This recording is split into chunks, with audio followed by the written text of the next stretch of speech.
Hey everyone, welcome to this week's live lesson, GuitarLessons.com Academy live lesson. Today we're going to talk about essential scales for guitar players, and I have 5 of them for you.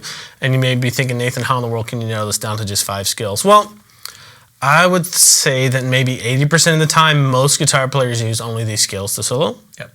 And I would also say that if you understand these scales very well and know at least one shape for them, understand how they're made, then all of the other modes, any other kind of altered scales or harmonic minor scales, things like that, are going to be really easy for you to understand and learn. So these are kind of the foundational ones that you need to build a vocabulary as a guitarist and play pretty much any style of music you can think of, and then just alter things from there when you need to learn a new sound or a new tonality. So yeah, and pretty much all of them too.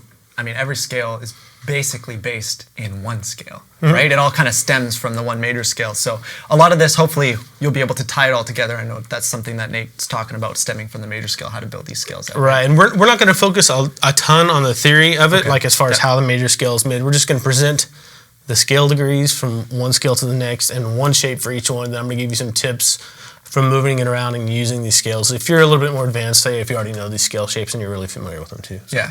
For sure, and we do have a couple of resources for you guys. So the first one on there, I think, is just a PDF, and if I'm looking at it here, it looks like it's basically got the way you spell each scale, right? Kind of the scale spelling, scale. No, it's not the degrees.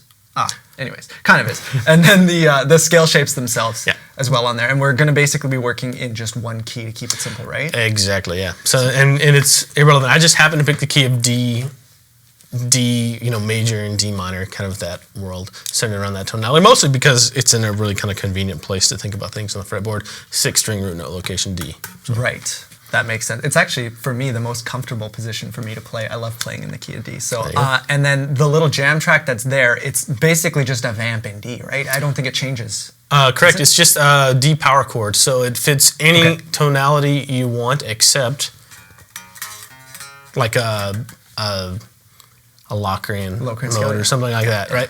But it'll fit everything we're talking about today: major scale, major pentatonic scale, minor pentatonic scale, natural minor scale, and blues scale. Fits all of those. So you can play those scales over each one, and that's kind of an exercise that I'm going to go through with you guys to get used to these 5 shapes and the tonality and the sound behind each scale. For sure. And then we're going to do a little jam track. Now, this is a bit of an homage tribute to somebody great. And I will mention, when I was 10 years old, I was 10, my dad showed me the first cool music that I ever got to see. And yes, I was 10. It was Audioslave. And it was, I can't remember the name of the album now, because I don't listen to them a bunch, I haven't recently. And now I have all of a sudden again. But yeah, Chris Cornell was a massive influence for me even getting into music in the first place. Yeah, I've been listening to Soundgarden and Audioslave all week. So I figured we pull up a jam track from the Academy members area that's in the style of Audioslave and just play to it. This doesn't have much to do with the jam track there or the topic for this week's lesson. It's just fun. I figured it'd be appropriate to just kind of tip the hat and sign off to him, Yeah, I think so. Okay, well, let's jump in. One thing I will mention, you guys, questions, everything's fair game. If it's about scales, if it's about something else, feel free to ask them. The tab down below the video player, beside where the downloads are, you can find questions tab. You can enter your question in, send it in, and we will answer it later on in the lesson. Cool, this tune is in drop D. Yes, that's the key of E major, because I wanted that lowered 7th to be in there for more of a bluesy rock vibe. So here it is. Okay.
had to pull out the Strat today because Tom Morello mostly plays a Strat.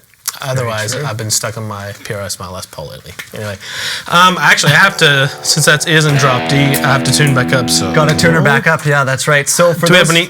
Oh, go ahead. Do we have any non-topic related questions that I can answer real quick, or is everything topic looking good? related? Oh man, put me on the spot. Oh, that's okay if we don't. That's fine. It doesn't look like it yet. I will mention for those of you guys that are members, that is called Nail. That song. So if you guys are looking for it in the academy there under songs in the song section, Nail. It's a really fun one to learn. I learned it today and it was really hard. It's the fingering on it is a bit unusual. It's weird. Probably because I wrote it within the framework of a song series that I wanted to specifically talk about some topic, and I just Okay. wrote it on Guitar Pro, and I was like, oh dear. Yeah, it's gonna be very weird. cool though. It made me do some weird things with my fingers. I really liked it. Yeah, there's a couple of weird workarounds that you do differently actually, because I play this for that one thing, and you use your thumb. I use my so, thumb. Yeah, I just kind of defaulted to that. No, it's great. Yeah. I would, but it's a little uncomfortable for me. So Yeah. It's cool. I was saying to Nate earlier, I always get lost when I play in different tunings. Drop D is a great one because only one string is different and it's not in the middle of everything. It's kind of far away, but even then I still get lost.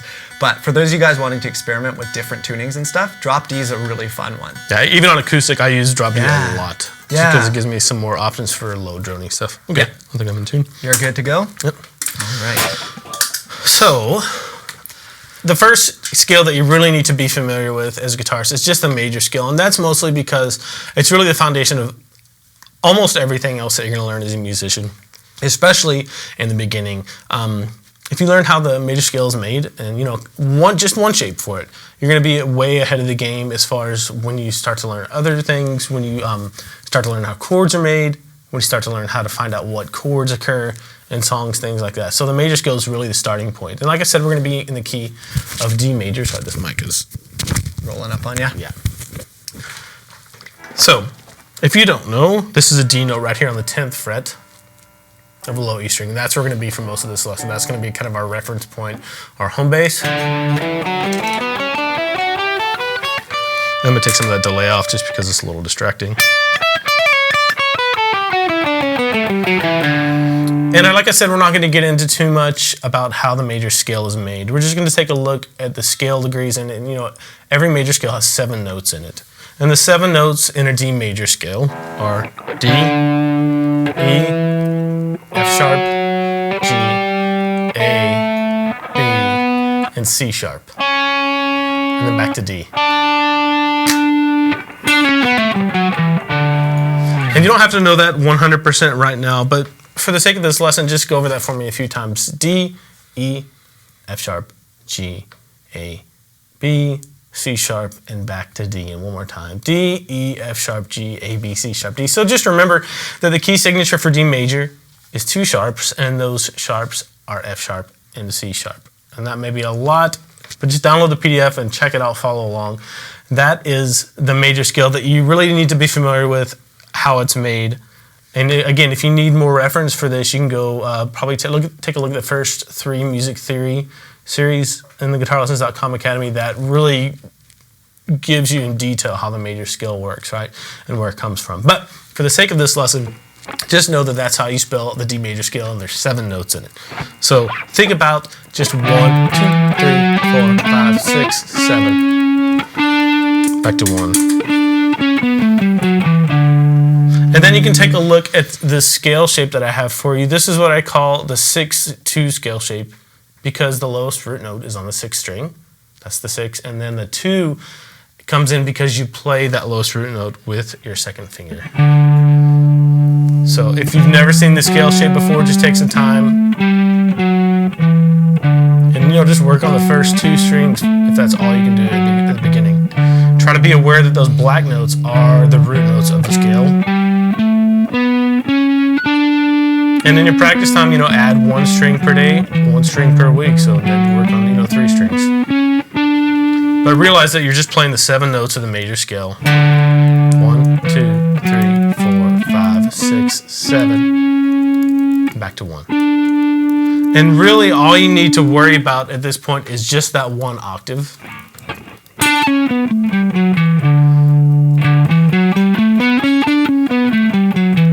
Because within that one octave are all the notes that you're going to need to be aware of and kind of manipulate to come up with all the other scales in this lesson and a lot of the other scales out there that you're going to be using on a regular basis. So 1, 2, 3, 4, 5, 6, 7, 1. And if you want to, once you're done with that, you can continue up another. Think about this in two shapes. This shape, and then starting from this root note right here. Think about that as your second shape. Or you have two little mini shapes within this bigger shape.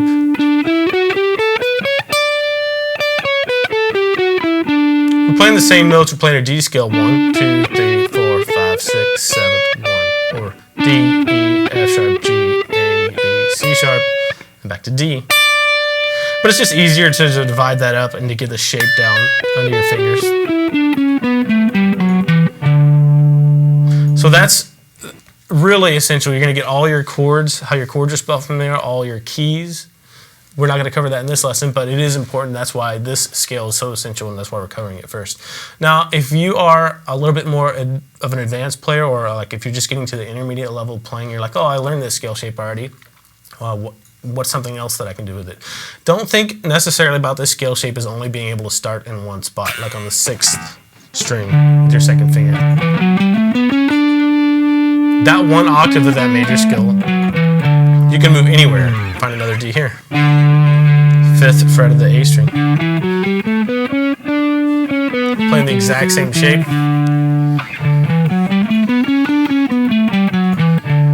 You can even do it starting on the D string. There's a D right there. I have to compensate when I get to the B string. But it's the same shape. There's another one right here. And again, I have to compensate when I get to the B string. Because the way the guitar is tuned, I'm thinking about that one shape, just that we went over, that first 7 notes. And I'm moving it all around the fretboard on any D that I can find. You can even do that on a string. Let's maybe do the B string. You don't have a lot above that, but if you picture that same shape, you can play that. First 5 notes of the major scale. So you have a lot of places that you can do this. Don't feel like you're stuck into one place to play this particular shape that we're going over. And the same holds true for all of the other 4 shapes we're going to be going over here too. Very cool. So that's the most important one. Realize that the major scale is a 7-note scale. For this lesson, just focus on memorizing the D major scale as far as how to spell it, and then focus on getting at least the first half of that major scale shape down. Yeah, for sure. That's awesome. We're just talking about hand injuries. Who has a hand injury? Dean Jammin. Oh no. Yeah, he cut his hand at work, so he can't play guitar right now. But see, he better not shot his hand off. I know where he works. Yeah, that's hand injuries aren't fun. You got to be careful. Yeah, man. It's really easy to hurt yourself. No kidding. So, scale number 2 is the major pentatonic scale, and one thing you're going to notice about all of these scales, all 5 of these, is they all have 3 notes in common no matter which one you look at. And that's the 1, 3, and the 5.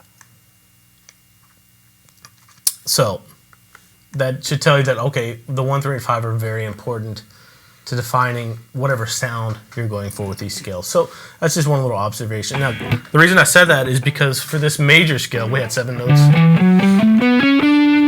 For the major pentatonic scale, we're going to take 2 notes out. Check this. The 1, 2, and 3 stay in there. Leave the 4 out and go directly to the 5th. And then 6 stays in there. And then take the 7th out. Don't play the 7. Just go back to the octave. So 1, 2, 3, 5, 6.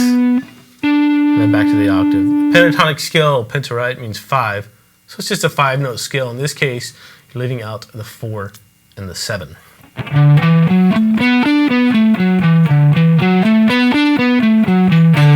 Now, when you play a major chord, or a minor chord for that matter, you're getting the 1st, 3rd, and the 5th of a major scale or a minor scale. In this case, let's play D major. That's the 1, 3, and 5 of D major scale. And the 1, 3, and 5 are in the D major scale, and the 1, 3, and 5, even though we've got rid of some notes, are still in that D major pentatonic scale.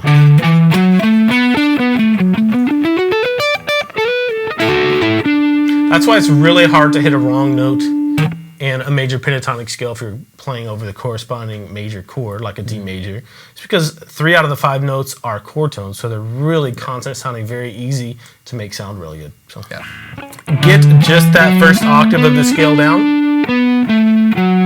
Don't worry about going fast or technique or anything like that. And think about that as its own mini shape. And then you can throw in the next octave above that and think about that as its own mini shape in here.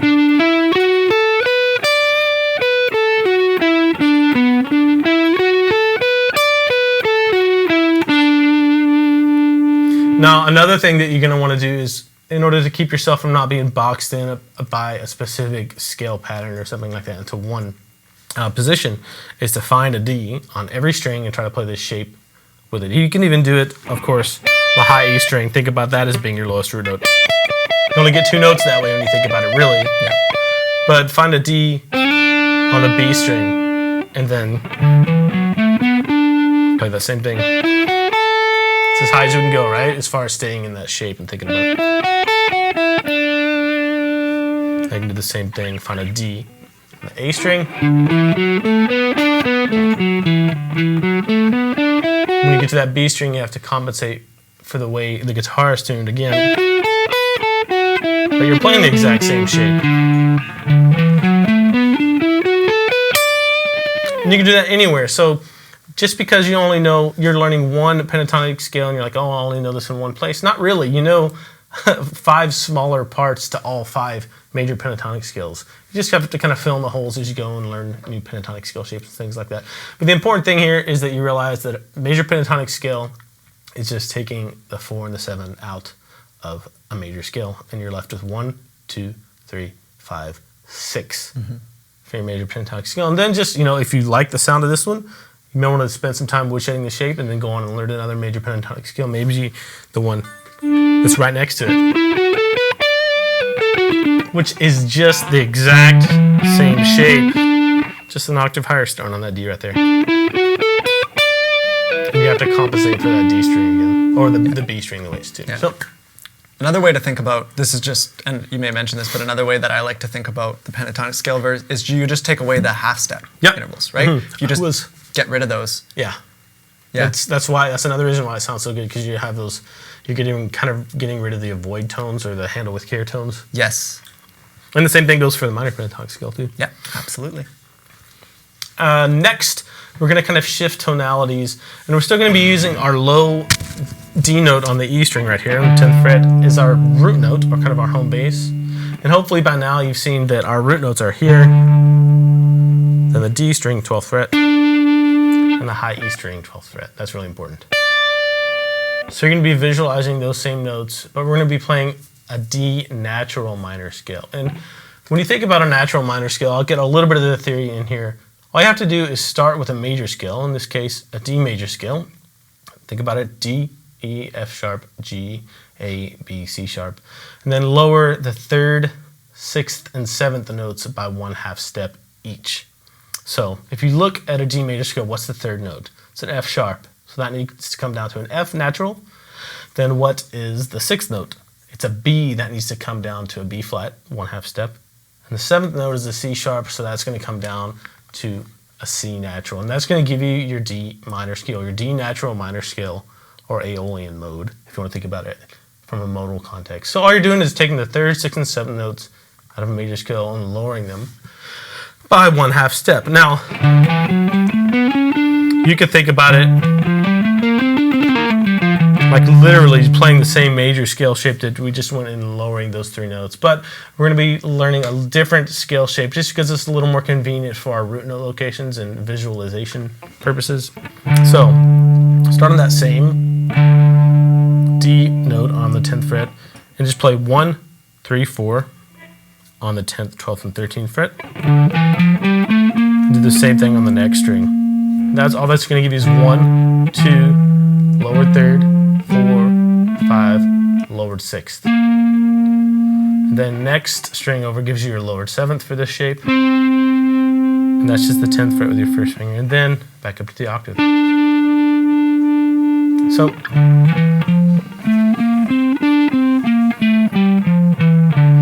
that's the first step, is just get that down, that first little fragment of that scale, the first octave. Try to sing along with it if you can, that's really valuable. You say the scale degrees out loud too. 1, 2, lower third, 4, 5, lower 6, lower 7th, 1. Now I'm going to play a D major scale. And then back, lowering the 3rd, 6th, and 7th.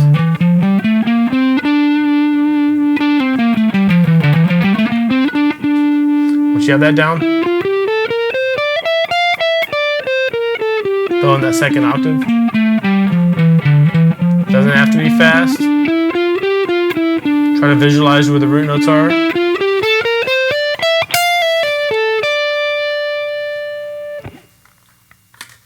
Cool, and that's kind of the next step as far as essential scales go, because a lot of minor scales come from directly altering notes, or a lot of people think about them as directly altering notes in the natural minor scale. Like harmonic minor scale would just be a raised 7th scale degree using a natural minor scale, things like that. So if you have the natural minor scale down, it's going to make learning other minor tonalities a lot easier, because that's going to be kind of your base reference.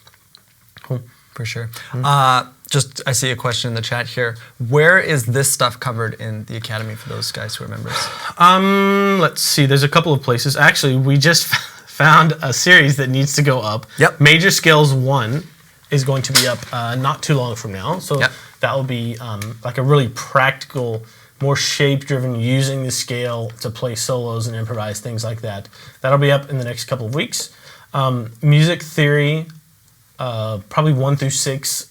Those are really essential for like actually digging in and learning how the scales are made. Not so much concentrating on the scale shapes, but major pentatonic scales 1 and 2, minor pentatonic scales I think 1 and 2, and then blues scales or blues lead. Blues lead, 1 and 2. Yeah, that's right. And for those of you guys who do want to go through the music theory, which I would recommend, there's a plan that just has the music theory ones there, so make sure you go through them in order. And I have natural minor scales 1 written.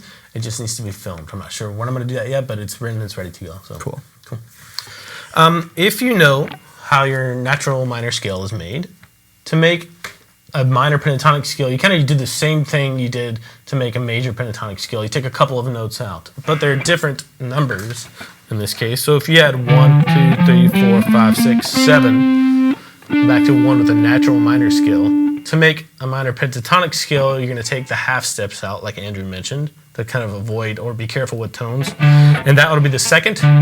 So leave that 2nd scale degree out and just go right to the 3rd. Then 4, 5 are in there. Leave 6 out.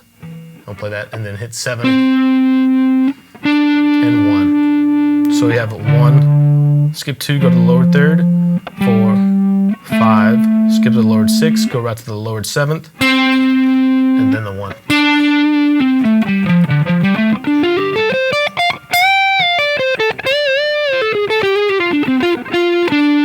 And then, take it 1 octave at a time. Make that your goal. Saying the scale degrees out loud as you do it is great. 1, 5, 3, 4, 5, flat 7, 1. And then throw in that 2nd octave until you have the whole shape down. And again, you don't have to be stuck into this one position. Find any D on the fretboard that you can get your hands on, and think about that as that same starting point.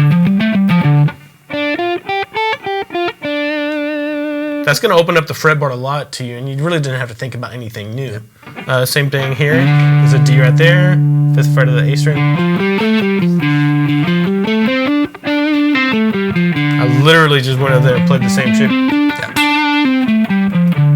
And then you could do, so we already did that D on the high A string. This one, you have to compensate for the way the D string is tuned, the B string is tuned. So instead of being like this, you have to. Same thing, you can do this D right here. Same thing when you get to the B string, compensate by going up 1 fret. So I just played all over the fretboard, and I'm only thinking about 5 notes. Yeah. But it's really good if you can actually say the notes too, like of the actual scale, and the scale degrees too. That way you start to memorize what those scale degrees sound like, and you can pull them up whenever you want to hear them in your solos. Very cool. Very cool. Let's see. Did I leave anything out? Was there one more scale? There is, but I'm just making sure. I don't think I did the move it around thing with the natural minor scale. So if you want to see that, so there's your your starting point. Right? Let's go to the D on the A string. Same thing. D right here on the open D string on the 12th fret, right? You have to compensate when you get to the B string, so up 1/2 step. D right here. Again, compensate when you get to the B string. I'm calling that B string everything but the B string today. Same thing here. But you're gonna start to get to where you'll be able to, oh, the song's in a minor key, where's the root? Oh, okay, so it's in B minor. And that's just a little minor scale fragment that can be your go-to thing. You can even find the 1, 3, and 5 in there. And hit, the root notes or the chord tones if you're getting a little bit more intermediate and actually choosing which notes out of the scale you want to play. The last scale, and probably the money scale, I would probably call it, is the blues scale. And all it is, it's money scale? The money scale, yeah. Ooh, So I like all you need to make $1 million. Really? If you do it right. I didn't know that. All you have to do is add in one note to the minor pentatonic scale, and it's what they call the blue note. Some people call it sharp 4 or the lowered 5th. Yep. And all it is if you have, okay, let's start with our natural minor scale. 1, 2, flat 3, 4, 5, flat 6, flat 7, 1. And we took the 2 and the 6 out to make a natural or a minor pentatonic, Minor pentatonic. 1, flat 3, 4, 5, flat 7, 1. Now, here's the 4th of the scale, and here's the 5th. Those are left in there, right? All you have to do is throw a flat 5 right in between there, and that's right below the 5th, and you're gonna get that with your middle finger here. So it's the same thing as your minor pentatonic. Just think about doing a little chromatic walk up between the 4 and the 5 there, and then hitting the lower 7 and the root again.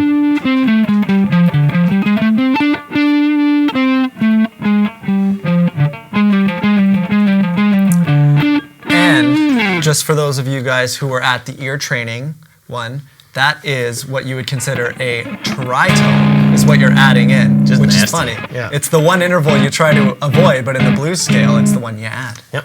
It's just its own thing, man. It is. Yeah. And in this scale, there are 2 locations, or in the shape. So just work on that first shape, take it one step at a time. So 1, flat 3, 4, here's the flat 5, here's the regular 5, flat 7, 1, lower 3rd.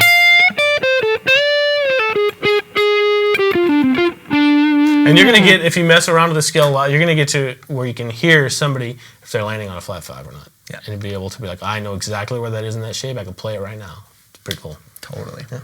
Totally. But those are like the foundational starting points. You're going to be using those. If you're thinking scalar, you're probably going to be using those. If you're not playing like jazz or fusion or something, like, you're going to be using these scales probably 80% of the time. And then of course arpeggios and things like that. Yeah. Or licks, stuff like that. But if you have a solid understanding of these, you're going to be able to educate yourself and figure out and learn about all the other scales out there, all the other modes, and any kind of altered stuff a lot easier than you would if you just kind of go tackle and try to learn every skill in the world first, all at one time. Totally. Cool. Very cool. I do. I guess I'll do a playing example of how you can use this track where we're using over. Some practical ways to actually go through these scales along with this jam track. Yeah. And all it is a D power chord over and over again, but it's going to give you a good idea of how you can use scales to kind of project certain tonalities, whether it's major or minor in this case, or the blues, which can be kind of a mix of both. And then it's going to be a good practice tool to get these shapes under your fingers too. So all I'm going to do is I'm going to play major scale over this, like you hear it, the major pentatonic, natural minor, minor pentatonic, and then a blues scale too. Okay. Cool.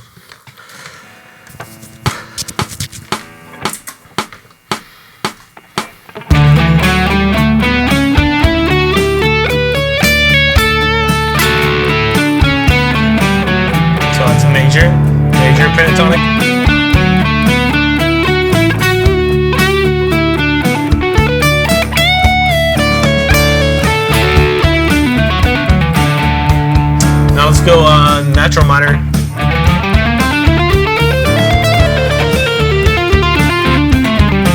I went down the blues scale a little bit there.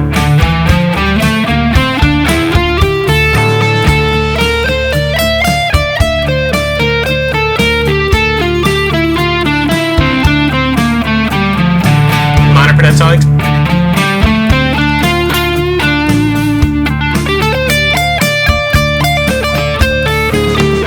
Blues.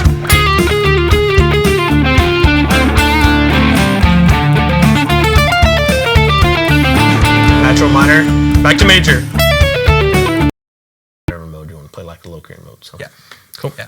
Yeah. That was very cool. Yeah, that's how I would just take some time to do some ear training with this and get the scales down, and then work on memorizing the formula for each one. You can say them out loud, just getting the shapes under your fingers. Yeah. Cool. That's awesome. That's very cool. So, was that it for the kind of the teaching portion? Yeah, I Do you think want to so. jump into questions? Yep. Yeah, guys, if you have any questions, feel free to send them in. We've already got a bunch. One thing I wanted to mention, because this is the way that I love to practice scales. It's a little bit different, but for those of you guys that are maybe more advanced, a great thing you can do is grab the fretboard, wherever you end up on the fretboard, and you just have to figure out what you're doing and just start playing. And I remember Joe Bonamassa, you should always be able to get out wherever you need to be. And I love doing that, practicing that way. It's a little bit away from this, but for those of you guys that are maybe a bit more experienced, it's a great way to practice. Okay, let's jump into the questions. First question from Tom's Vet. Hey, Tom. Hi, this has nothing to do with today's lesson, but I'm learning a song with the capo on the 2nd fret, and it calls for a bar to a HM7. H is sometime for music. Oh, that's like a German thing, right? Yeah, it's German or Norwegian, I think. So they're looking for B minor 7 there. Oh. And if the capo 2nd fret, it'd just be an A minor 7 shape. So it'd be like that. I didn't know that.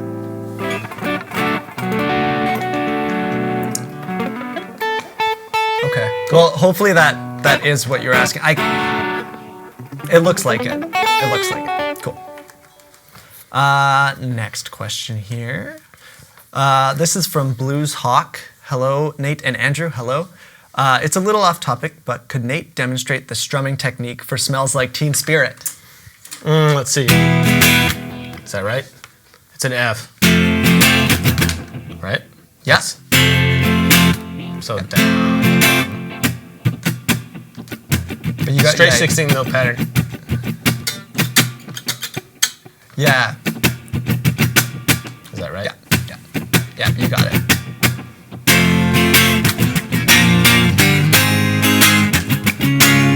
Probably a lot easier to hear with no delay on there.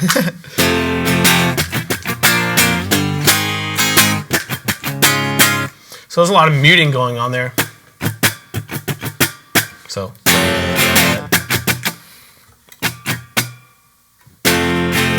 Yeah. There's 3 mutes. I think. I'm not sure. It's so hard to do. I think it's. I'm trying. I gotta think of a minute.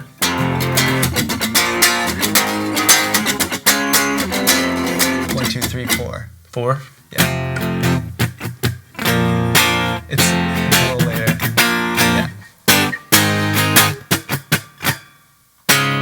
Yeah. Yep.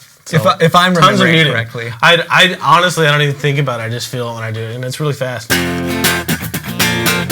Oh.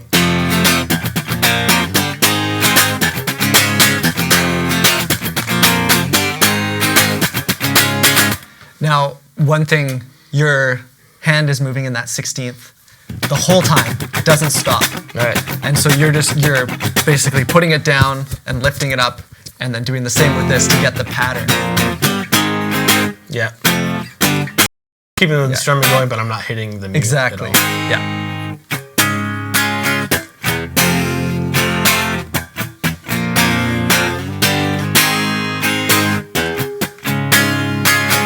I don't know if it's at the end or just. I can't be sure either. The song was from before I was born. Stay loose and get that 16 note feel. Yeah, going. that constant strumming thing And is only very dig in when important. you need it for the pattern. Yeah, cool. Very cool. Next question. This is from DF Para. What is a power chord, or why is it called that? Thanks. I'm not sure about the colloquialism behind it. I think it's just really powerful sounding if you have a lot of distortion on it. But all it is, it's the interval of a perfect fifth, which is very stable and very consonant sounding. It's part of a major chord. Major chords are made up, minor chords too, are made up of either a root, a third, and a fifth, or for a minor chord, a root, a lower third, and a fifth. Yeah. So it's kind of the basic structure or building blocks of triad-based chords in Western music. It's like the most fundamental things. So if, for our example, if we're in the key of D major, we have a D major scale, 1, 2, 3, 4, 5, 6, 7, 1, or D, E, F sharp, G, A, B, C sharp, D. It would just be the first and the fifth notes out of a major scale. D, E, F sharp, G, A. So D and a A.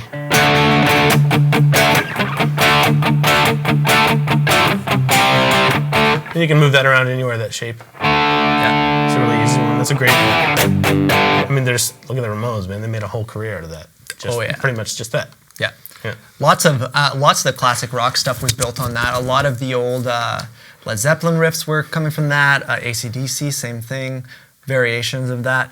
I always loved them because when I was learning how to play in church, we'd always have people changing keys, so chords were always changing, and quite often you're trying to read like a little chord chart, and I always knew if I played a power chord, it didn't matter if it was major or minor or a 7 chord, it always fit. At least with the kind of music we were playing. Yep. So it was a great way to kind of like, it was kind of like my oh shoot kind of Yeah, fall back. if you can, I don't know that chord, but I know it's a major or minor of some kind, so play C5, Yeah, It'll fit.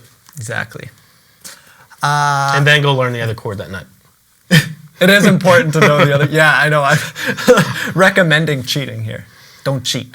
Okay, next question. Orioric. What does WWH stand for? I put that in the options there, but I didn't on the major scale. And all that is a major scale formula. So if you start on any note on the fretboard, some of this distortion up here, let's say a C, and you apply that formula with that, whatever root note you want as your starting point, that will be your major scale formula. And a whole step is just 2 frets on the guitar, and a half step is just 1 fret. So WWH means whole, whole, half, whole, whole, whole, half. That means start there, go W for whole, another whole, half, whole, whole, whole, half. And you just built a C major scale. That's all that means. It's the major scale formula. I wanted to put that there kind of as a reference. So when you go back to music theory 1 through 6, you have some kind of reference like, oh, this is what Nate was talking about in that live lesson. And you'll learn a lot more about the major scale and how it's made, and we'll drill it there to build a lot of major scales to make sure you know how to apply that major scale formula and how it works. Very cool. There's one question from someone asking when Smells Like Teen Spirit came out, and it was 1991. Oh, okay. I was going to guess / 1992. 90. And I was born in 1992. Okay. That answers that. This is a good question. This is from Mike Wright. After the major scale, which one should I focus my time on learning? I would think that maybe that depends on what kind of music you're into. If you're into blues, learn the minor pentatonic and the blues scale a lot. If you're into metal, I would say those two, but you need to learn the natural minor scale as well and get that down. Yeah. If you're into country, you're going to need to learn the blues scale and the major pentatonic scale more. What are the styles of music, Andrew? If you're into pop, church music, a major is really important in pop, because there's going to be melodies, kind of happy melodies that you need to pick out in themes that are going to be very major scale oriented.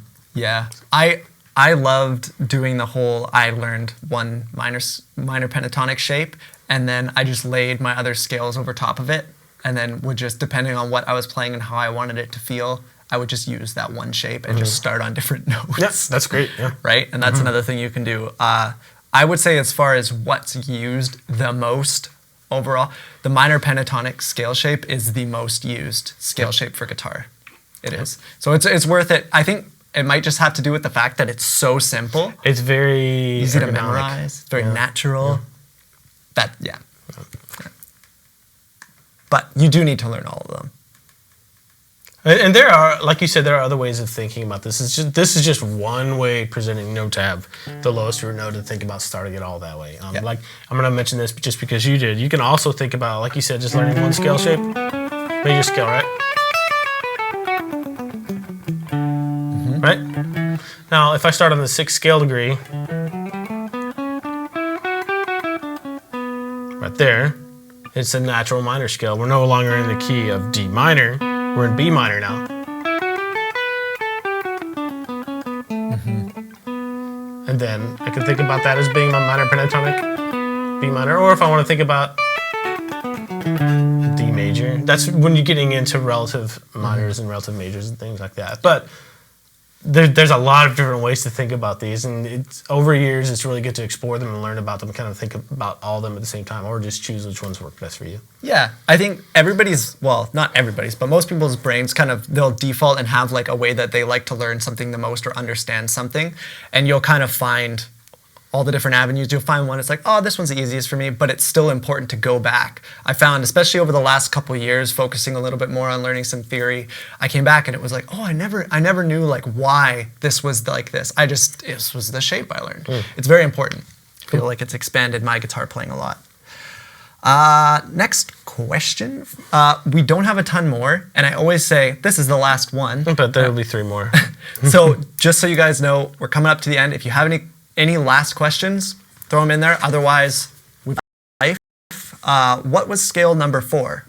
It was minor pentatonic scale. So it's taking the natural minor scale, taking the 2 and the 6 out.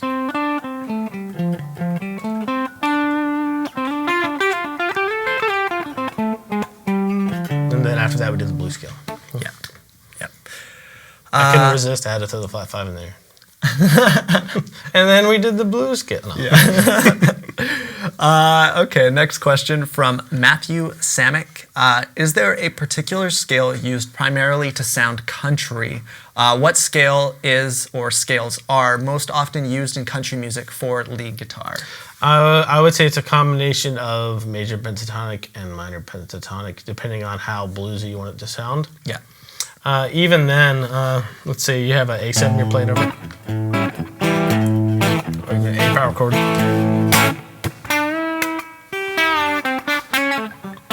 So that's like I kind of use the blues scale there, but I threw in a major 3rd there to give it a little bit more major sound. Now you can also play major pentatonic, depending on kind of how happy you want it to sound in it. I think that has a lot to do with the chord progression you're playing over and just the whole vibe. Yeah. But definitely work on switching back and forth between major pentatonic and minor pentatonic. You can take this this jam track, Yep. and it'll be just a D power chord, and that's great because you can choose to make it, more bluesy, or you can make it a little bit more major sound, a little bit happier sounding. Now, if you do choose the minor pentatonic scale in a country situation, you're probably going to want to get used to the idea of resolving the major 3rd the minor 3rd, the lower 3rd, up to the major 3rd. It's a sound that's always in country music. That just sounds country, right? Yeah. So that's one thing you really want to experiment with for country music. One thing that I do when I'm doing country stuff, and I'm kind of a faux country player, I kind of learned it afterwards, but you overlay and you kind of said this, but you kind of overlay a major pentatonic / major scale shape over top of your minor shape. So like if you were playing that same A7, what were you playing? A major 7? Whatever you're playing. So instead I've got like,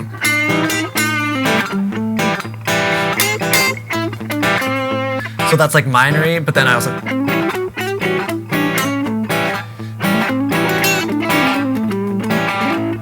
So you can kind of go back and forth.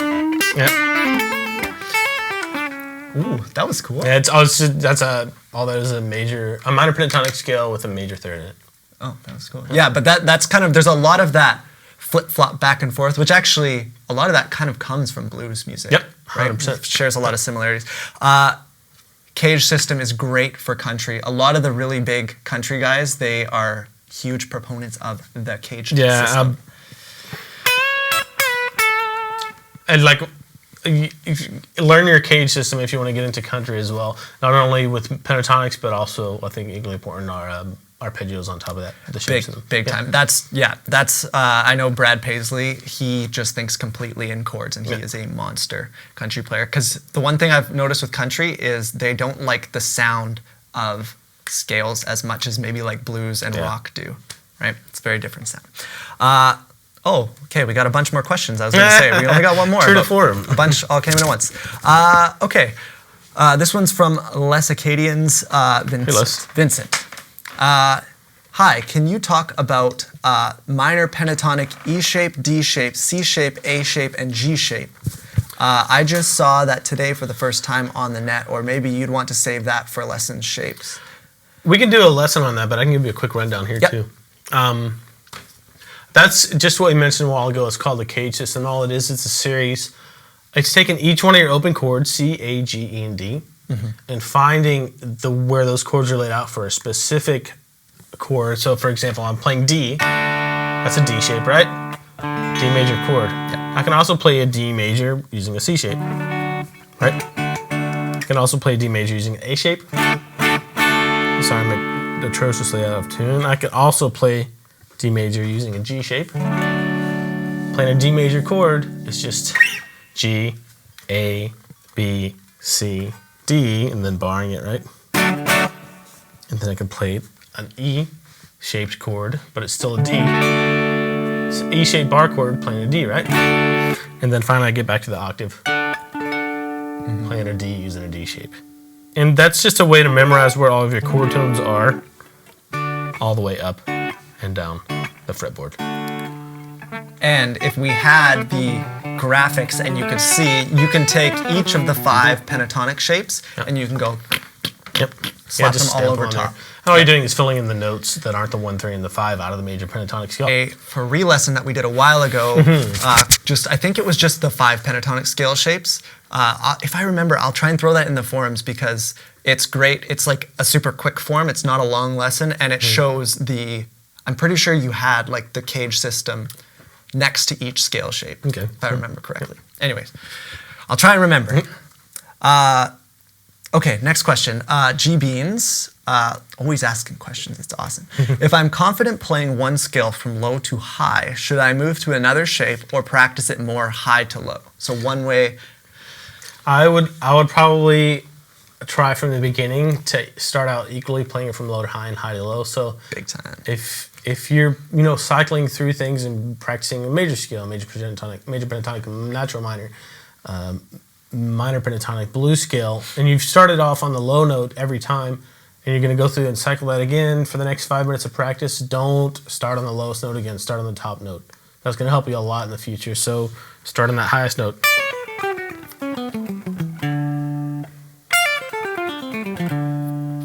Because you don't want to get stuck having this root note as your only reference, your only point of reference. You want to be able to, start on this root note. And not even worry about that low thing. That's going to help you memorize the fretboard better too. I would suggest, especially depending on what your goals are, try and get a little bit funky with it, because in music you are never going to play. You're never going to play a scale like that. You're always going to play it. So experiment, even if you know one shape and you can do it up, you can do it down. Don't feel like you need to start adding all these extra shapes right away. Or maybe just split up your time between both. One exercise for you guys who've been playing for a while that I'll show you that I've been working on in a modal context with things in addition to Ionian and Aeolian, is to just play up the arpeggio.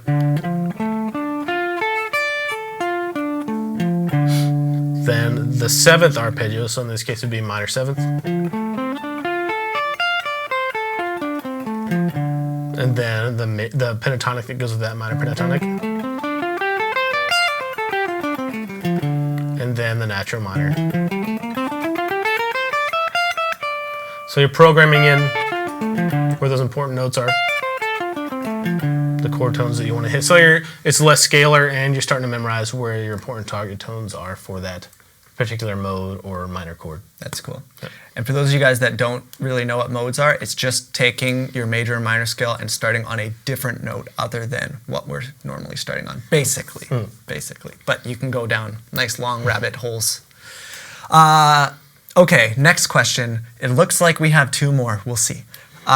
This is from Nylock1004, which I learned recently is Colin backwards. So I'm pretty sure your name's Colin. There you But go. I don't know.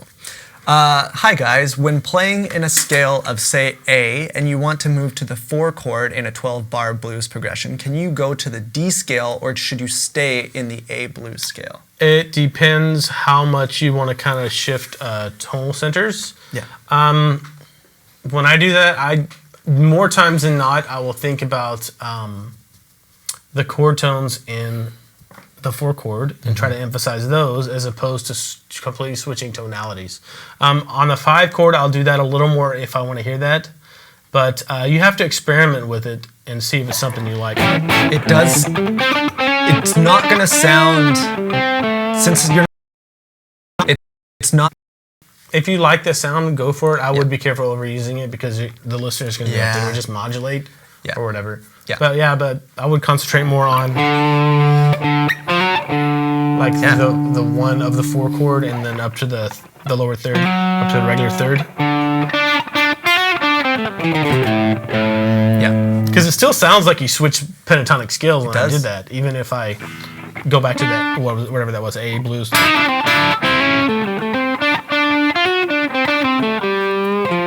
See, that would be the D blues scale. That would be staying on the 1, the A blues scale. And if you emphasize the 1 when you're doing that, people are going to be like, what's going on there? Yeah. So that's another thing to think about. Yeah. So experiment with both. Put on a blues jam track and just experiment with switching scales. And then just, instead of switching scales, just bringing out the notes in the parent blues scale that fit over the 4 chord. And then, like, for instance, it would be the 4. Right? You want to hit that 4. Sorry, I just went down that blues scale, but. And then I'm thinking about an arpeggio, thinking about the 3rd of that 4 chord.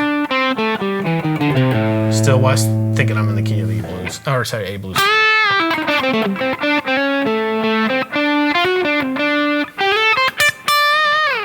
Yeah. So that's at least my take on it. Yeah. I'd agree. More arpeggio oriented and target note oriented than completely switching and modulating. But I do sometimes like to do that on the 5 chord, or like yeah.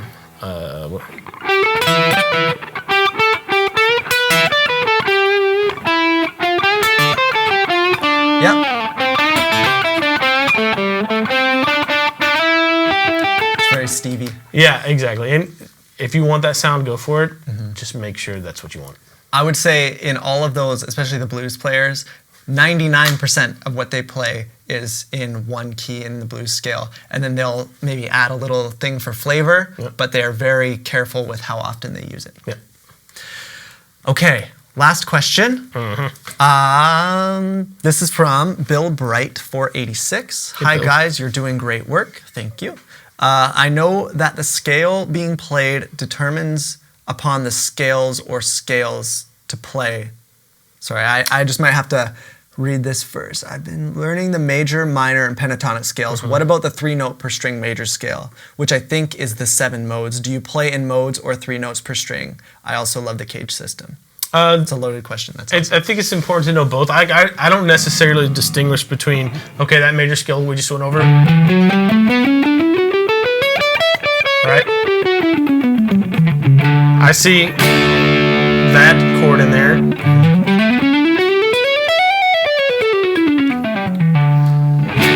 that's a 3-note per string, but I also see that E in there.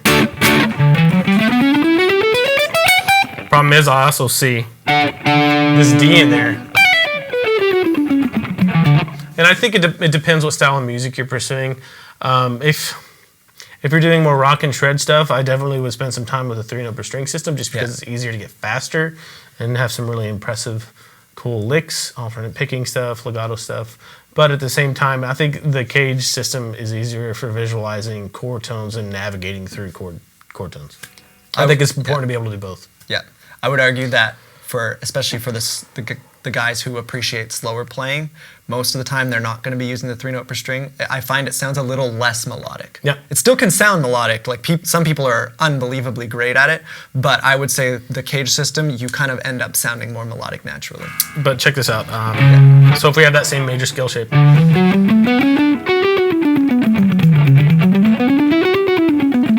Right? All that is the 7th mode of whatever major key you're in.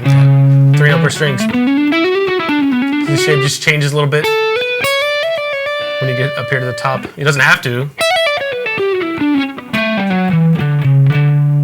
But it's kind of for me, it's both at the same time, depending on what I'm playing. Yeah, I agree. Best of both worlds. Especially, I do see some teachers out there recommend don't touch the Cage system. We've said this a bunch of times. It's just I would just suggest learning both because they're both really useful. As far as using different modes, like that same G major scale we're going over, if you emphasize the 2 of that major scale,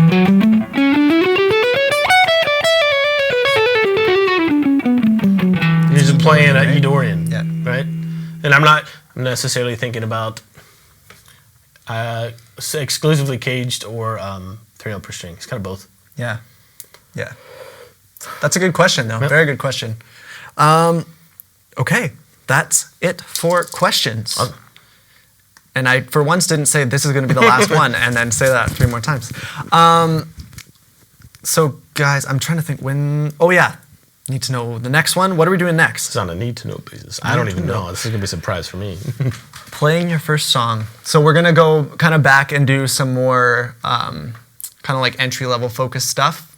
But I think at the same time, we'll probably have a version that's more for beginners, a version that's maybe a little bit more for people that have been playing for a while. Something like that. And the Q&A is open to anything you want. Yeah, always. Always. The Q&A is always open to any topics. So yeah, I'll just remind you guys, there is the resources for this lesson that we just had. If you want to download them, they're available, and they're also available after the lesson. You can still get them. And if you want that droning D to practice over, that MP3 is there, and same with the PDF. Cool. Yep. Yeah. So anyways, guys, thank you for coming out. Thanks for all the great questions, and we will see you next week.